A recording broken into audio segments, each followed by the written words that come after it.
Managing Director of Mathrubhumi, Shri M.B. Shreyams Kumar ji, the entire team and readers of Mathrubhumi, distinguished guests, Namaskaram.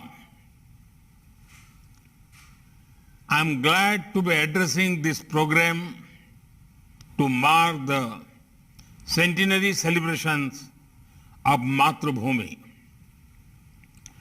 On this occasion, my greetings to those associated with this newspaper.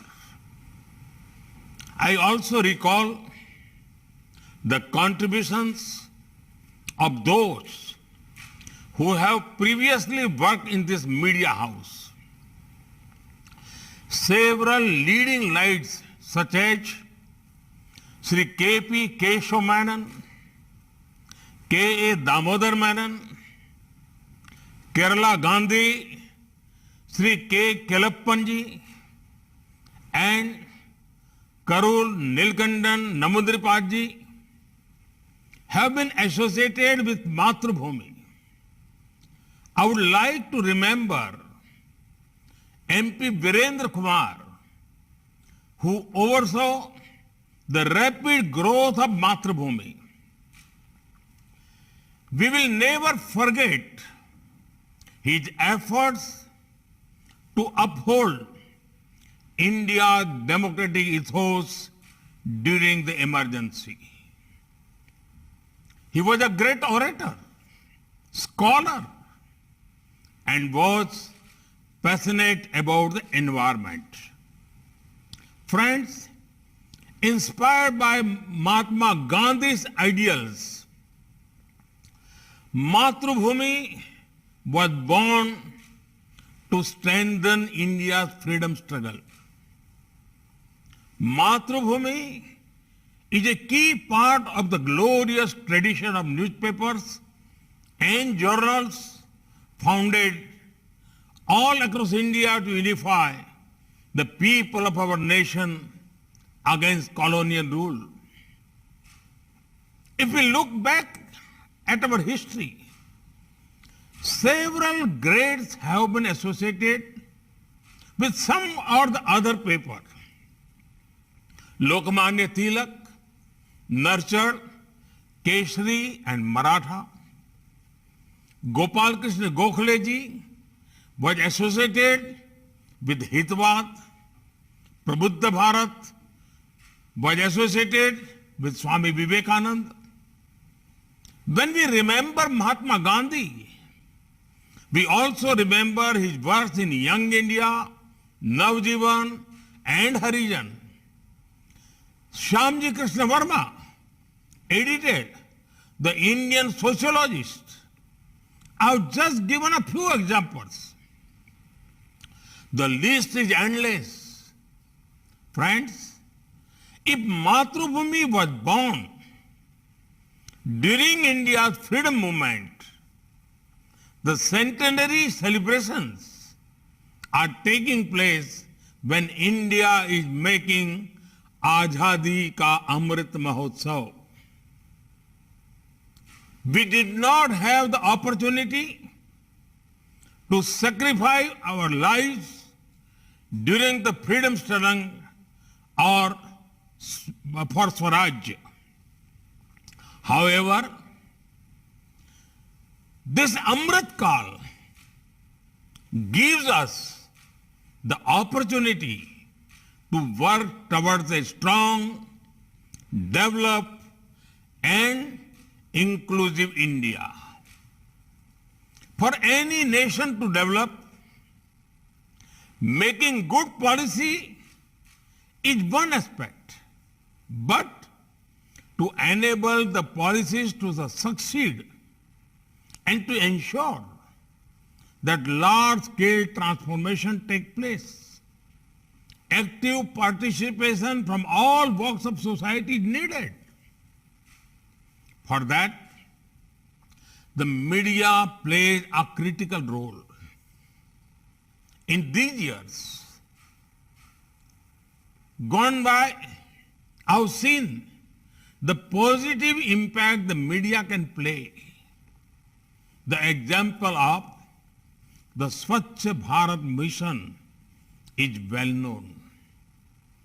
Every media house took up this mission with great sincerity. Likewise, the media has played a very encouraging role in popularizing yoga, fitness, and Beti Bachao, Beti Padhao. These are subjects beyond the domain of politics and political parties. They are about making a better nation in the coming years. In addition to this, there is more that can be done keeping in mind Azadi Ka Amrit Mahotsav. These days, we are seeing that people are highlighting lesser known events of the freedom struggle and unsung freedom fighters. The media can be a great means to further amplify this. In the same way, every town or village has places associated with the freedom movement. Not much is known about them. We could highlight those places and encourage people to visit them. Can we encourage the upcoming writers from non-media backgrounds and give them a platform to showcase their writing skills? One of India's biggest strengths is our diversity. Can we think about making key words of other languages popular through your media properties?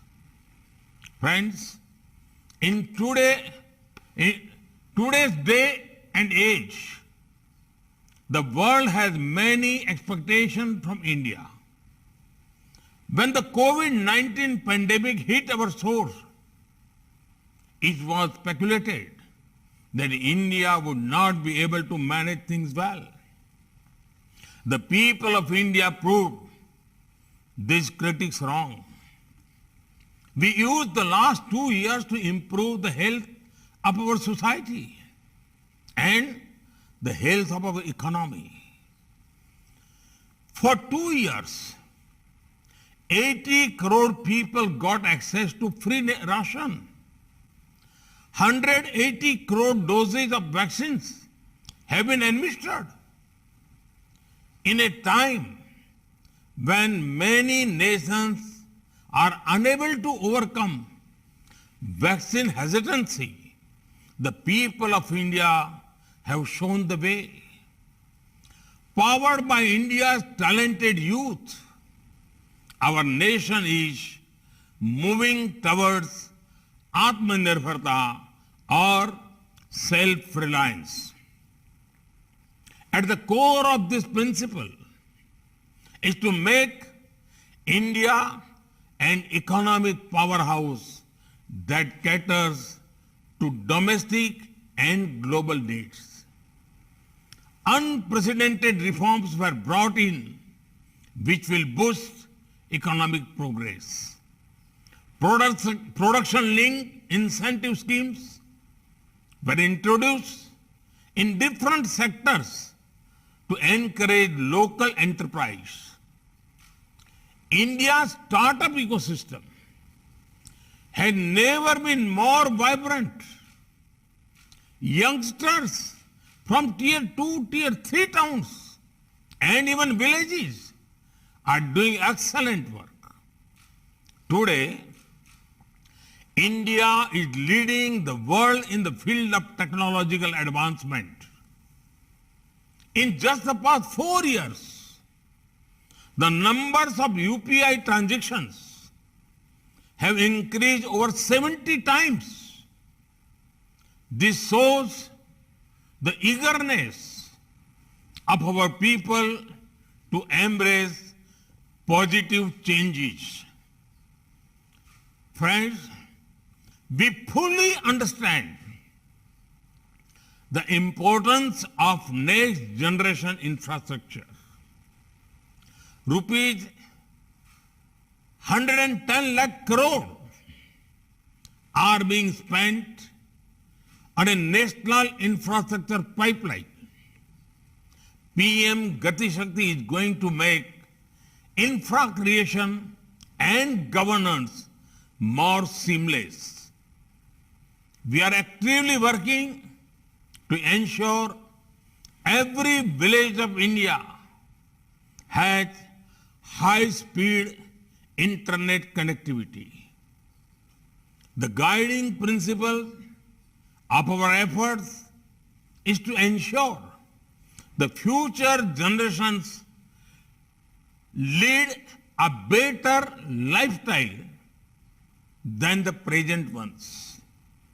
Friends, years ago, when Mahatma Gandhi visited Mathrubhumi, he had said, and I quote, "Mathrubhumi is an institution that has stood firmly on its own feet. Only can a few newspapers in India do this. Hence, among the newspapers of India, the Mathrubhumi has a unique position." Unquote. I am confident Mathrubhumi will live up to these words of Bapu. I once again congratulate Mathrubhumi for their centenary celebrations and convey my best wishes to the readers. Thank you. Jai Hind. Namaskaram.